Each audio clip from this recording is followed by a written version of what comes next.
అమరజీవి పొట్టి శ్రీరాములు గారికి, అమరజీవి పొట్టి శ్రీరాములు గారికి సాధిస్తాం. అమరజీవి పొట్టి శ్రీరాములు గారి ఆశయాలను, పొట్టి శ్రీరాములు గారి ఆశయాలను అమర హై అమరజీవి పొట్టి శ్రీరాములు గారు, అమరజీవి పొట్టి శ్రీరాములు గారు. జోహార్ పొట్టి శ్రీరాములు గారికి.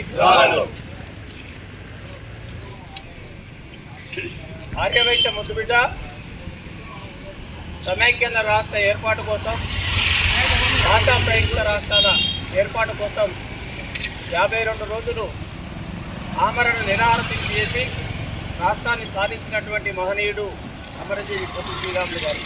వారి జయంతి సందర్భంగా తుంగతుర్తి మండల ఆర్యవైశ్య సంఘం ఆధ్వర్యంలో వారికి నివాళి అర్పించే కార్యక్రమంలో పాల్గొన్న వైశ్య సోదరులందరికీ కూడా హృదయపూర్వక ధన్యవాదాలు తెలియజేస్తూ జోహార్ అమరజీవి పొట్టి శ్రీరాములు గారికి, పొట్టి శ్రీరాములు గారికి మరొకసారి ప్రభుత్వాన్ని డిమాండ్ చేస్తా ఉన్నాం. అమరజీవి పొట్టి శ్రీరాములు గారి పేరు మార్చొద్దు, అమరజీవి పొట్టి శ్రీరాములు గారి పేరు మార్చొద్దు, అమరజీవి పొట్టి శ్రీరాములు గారి పేరు మార్చొద్దు. జోహార్ అమరజీవి పొట్టి శ్రీరాములు గారికి.